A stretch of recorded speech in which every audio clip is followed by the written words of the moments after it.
Hello दोस्तों, मैं जो मूवी एक्सप्लेन करने वाला हूँ ये मूवी ऐसी दो लेस्बियन लड़कियों के बारे में है जो अपने ब्राइट फ्यूचर के लिए माफिया से पैसे चुराती है, लेकिन उनकी ये चोरी पकड़ी जाती है। और क्या वे दोनों अब माफिया से बच पाएंगे या नहीं, ये जानने के लिए वीडियो को पूरा देखिए। वीडियो शुरू करने से पहले बस एक छोटी सी रिक्वेस्ट जो है इस वीडियो को लाइक और चैनल को सब्सक्राइब करने की। मूवी की शुरुआत में हम कॉर्की को देखते हैं। कॉर्की एक लेस्बियन ठग होती है और साथ ही किसी कारण से 5 साल जेल में सजा काट चुकी होती है और वो जेल से बाहर आकर एक कंस्ट्रक्शन कंपनी में काम करने लगती है जहाँ पर वो पेंटिंग और प्लम्बिंग का काम करती है। बहुत समय बीतने के बाद भी कॉर्की आज अकेली होती है, जिस कारण से कॉर्की लेस्बियन क्लब्स के चक्कर लगाते हैं ताकि उसे कोई पार्टनर मिल सके। और एक दिन जब कॉर्की पेंटिंग करने किसी अपार्टमेंट में जाते हैं तब लिफ्ट में उसकी मुलाकात वायलेट से होती है। वायलेट अपने बॉयफ्रेंड के साथ उसी अपार्टमेंट के बगल वाले अपार्टमेंट में रहती है जहाँ कॉर्की पेंटिंग करने जाती है और लिफ्ट में वायलेट भी कॉर्की को घूर रही होती है। कॉर्की को वायलेट का उसे घूरने का अंदाज काफी पसंद आता है। उसी दिन वायलेट कॉर्की से मिलने जाते हैं और उसे कॉफी ऑफर करती है और इस तरह दोनों की एक दूसरे से पहचान होती है। वायलेट के ऐसे बर्ताव से हमें पता चलता है कि वो कॉर्की से प्रभावित है और उस पर लाइन मार रही है।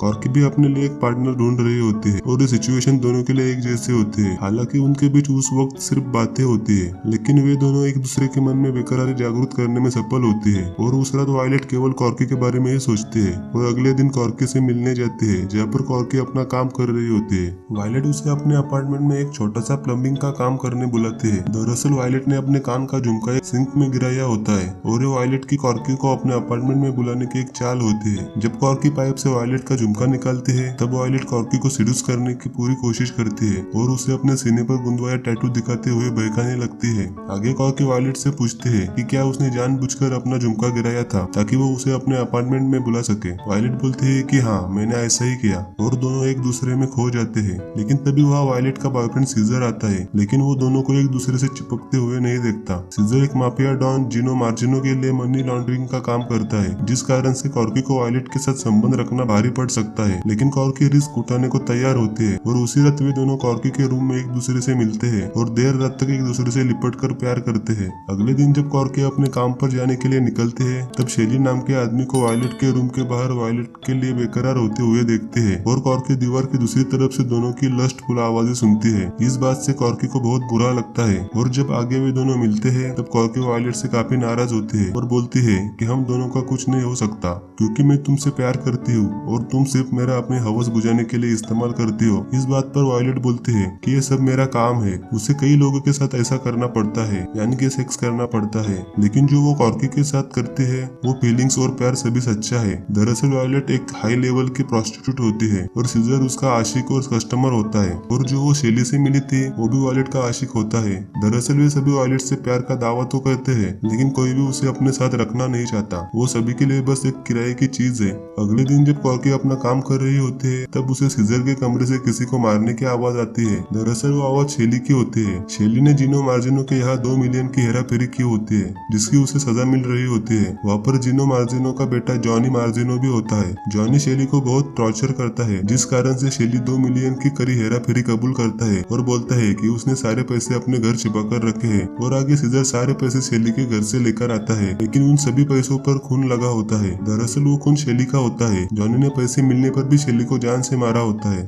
और अब सीजर को ये सभी पैसे साफ करने होंगे क्योंकि अगले दिन जिनो मार्जिनो वो पैसे लेने के लिए खुद आ रहा होता है और सीजर जिनो मार्जिनो की बहुत रिस्पेक्ट करता है। आगे हमें पता चलता है कि जब शेली वायलेट से मिला था तब उसने ये सारी बात उसे बताई थी और अपने साथ भाग चलने का ऑफर भी दिया था, लेकिन वायलेट ने उसकी बात नहीं मानी। और अब वायलेट के पास और एक चांस होता है क्योंकि सारे पैसे सीजर के पास होते हैं। उसे बस पैसे चुरा कर इंदम किसी और पर डालना है, लेकिन अगर इसका पता किसी को चला तो उसे पूरी जिंदगी माफिया से डर कर रहना होगा और इस काम के लिए वो कॉर्की से मदद मांगती है। हालांकि वायलेट कॉर्की से सिर्फ 4 दिन पहले मिली होती है, लेकिन उसके बावजूद कॉर्की इतना बड़ा रिस्क उठाने के लिए तैयार होती है क्योंकि ये एक लाइफ टाइम ऑफर होता है और अगर सही प्लान बनाया जाए तो इसे अंजाम दिया जा सकता है। तो आगे कॉर्की इस तरह प्लान बनाती है कि सीजर जब नहाने जाएगा तब वायलेट सीजर की पसंदीदा वाइन फोड़ देगी, जिसे लाने के लिए सीजर वायलेट को मार्केट भेजेगा और वायलेट की जाने के बाद कॉर्की जाकर वे सभी पैसे लेकर उस अपार्टमेंट में छिपाएगी जहाँ पर वो काम करते हैं। और जब सीजर को पैसे पैसे के बारे में पता चलेगा तब वायलेट बोलेगी कि उसने आते वक्त इस रूम से बाहर जाते हुए जॉनी को देखा। इस बात से सीजर को लगेगा कि जॉनी ने सारे पैसे चुराए हैं और ये बात सीजर जिनो मार्जिनो को नहीं बताएगा, क्योंकि इस बात पर खुद जिनो भरोसा नहीं करेगा कि उसके बेटे ने सभी पैसे चुराए हैं, जिस कारण से सीजर भाग जाएगा। और सीजर के भागने से जिनो मार्जिनो को लगेगा कि सीजर सारे पैसे लेकर भाग गया है और इस बात से वायलेट और कॉर्की साथ साथ खुश रहेंगे। आगे सब कुछ कॉर्की के प्लान के मुताबिक होता है, लेकिन जैसा कि उन्होंने सोचा था कि सीजर भाग जाएगा वैसा नहीं होता। सीजर ये सब जिनो मार्जिनो को बताता है। जिनो को इस बात का भरोसा नहीं होता। जिनो बोलता है कि शायद कोई गलत फहमी हुई है। सीजर बोलता है कि नहीं, वायलेट ने जॉनी को रूम से बाहर जाते हुए देखा था। ये बात बहुत ही बढ़ जाती है,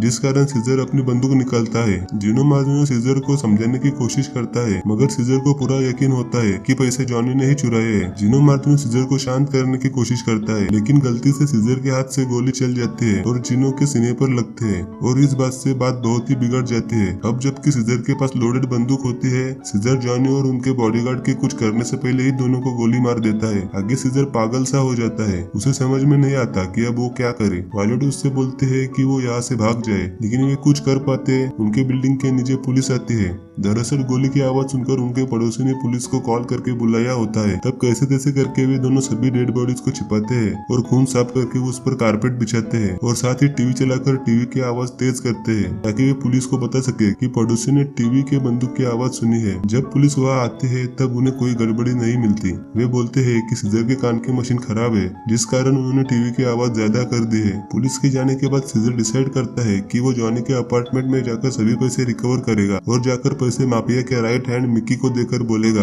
कि जिनो और जॉनी उससे पैसे लेने अभी तक नहीं आए और वो दोनों की डेड बॉडीज को ठिकाने लगाएगा। इससे उस पर कोई शक नहीं करेगा। लेकिन सीजर पहले ही मिकी को कॉल करता है और बोलता है कि पैसे अभी भी उसी के पास है और दोनों अभी तक पैसे लेने नहीं आए। और जब सीजर पैसे लेने जॉनी के यहाँ पहुँचता है, उसे पैसे नहीं मिलते। पैसे कॉर्की के पास होते हैं और वो वायलेट का इंतजार कर रहे होते हैं। अब वायलेट करे तो क्या करे, उनका प्लान ऐसा तो नहीं होता। वायलेट वहाँ से भागना चाहती है, लेकिन सीजर उसे अपने पास रोके रखता है। वायलेट एक बार कॉर्की से बात करना चाहती है कि क्या कॉर्की अब भी उसका इंतजार कर रही है या फिर सारे पैसे लेकर भाग गई है, इसलिए वायलेट उसे कॉल करती है। कॉर्की दरअसल बगल वाले रूम में ही होती है और वायलेट का इंतजार कर रही होती है। सीजर वायलेट को फोन पर बात करते देख लेता है। हालांकि उसे इस बात का कोई अंदाजा नहीं होता कि वो किससे बात कर रही है, इसलिए उसे मारता और पीटता है कि वो किससे बात कर रही है। दीवार के पार से कॉर्की वायलेट को मारने की आवाज सुन लेती है और रिवॉल्वर लेकर उसे बचाने जाती है, मगर सीजर उसे काबू कर लेता है। सीजर को समझ नहीं आता कि वो कॉर्की है। उसे शक था कि वायलेट मिक्की से बात कर रही थी। सीजर को अब भी कुछ समझ में नहीं आता कि क्यों वायलेट कॉर्की को फोन करेगी और कॉर्की रिवॉल्वर लेकर आएगी। धीरे धीरे सीजर को सब समझ में आता है कि पैसे जॉन ने नहीं बल्कि वायलेट और कॉर्की ने चुराए हैं। और इससे पहले कि सीजर पता लगाता कि पैसे उन्होंने कहाँ छिपाए हैं, वहाँ पर मिक्की आ जाता है और सीजर दोनों के मुंह में कपड़ा डालकर उन्हें छिपाता है और मिक्की से बोलता है कि पैसे बैग में है। लेकिन इससे पहले कि वो पैसे चेक करते, सीजर फोन पर बात करने का नाटक करता है कि जिनो का एयरपोर्ट पर एक्सीडेंट हो गया है और वो हॉस्पिटल में है। तब मिक्की पैसे न चेक करते हुए हड़बड़ाते हुए निकल जाता है और उनके जाने के बाद सीजर पैसों का पता लगाने के लिए वायलेट को टॉर्चर करता है और आखिरकार कॉर्की उसे बता देते हैं कि पैसे बगल के अपार्टमेंट में पेन के डब्बों में रखे हैं। फाइनली सीजर को पैसे तो मिल जाते हैं, लेकिन वायलेट वहाँ से भाग जाते हैं और दूसरी तरफ कॉर्की भी आजाद हो गई थी। कॉर्की अपार्टमेंट में आकर सीजर पर हमला कर देते हैं, लेकिन इस बार भी सीजर उस पर काबू करता है और उसे मार मार कर बेहोश कर देता है। आगे हम वायलेट को देखते हैं। वो भागी नहीं होती, वो भागकर सीजर के कमरे में जाती है और मरे हुए माफिया से उसकी बंदूक लेते हैं और साथ ही मिकी को कॉल करके सब बताते हैं कि सीजर ने जिनो और जॉनी को मार डाला है। और वायलेट वापस आकर सीजर को गोली मारकर कॉर्की की जान बचाती है। आगे वे दोनों सीजर की लाश को कई ठिकाने लगाते हैं और मिकी को लगता है कि सीजर ने जिनो और जॉनी की हत्या कर दी और सभी पैसे लेकर कहीं भाग गया है। दरअसल सभी पैसे वायलेट और कॉर्की के पास होते हैं और वे सभी पैसों के साथ सभी झंझटों से दूर जाकर खुशी से एक दूसरे के साथ रहकर मजे करने का डिसाइड करते हैं और यही हमारी मूवी एंड हो जाती है। अगर आपको ये वीडियो पसंद आई हो तो चैनल को सब्सक्राइब जरूर कीजिएगा ताकि आने वाले ऐसे ही नई वीडियोज को आप मिस ना कर सके। मिलते हैं अगली नई वीडियो में। Thanks for watching.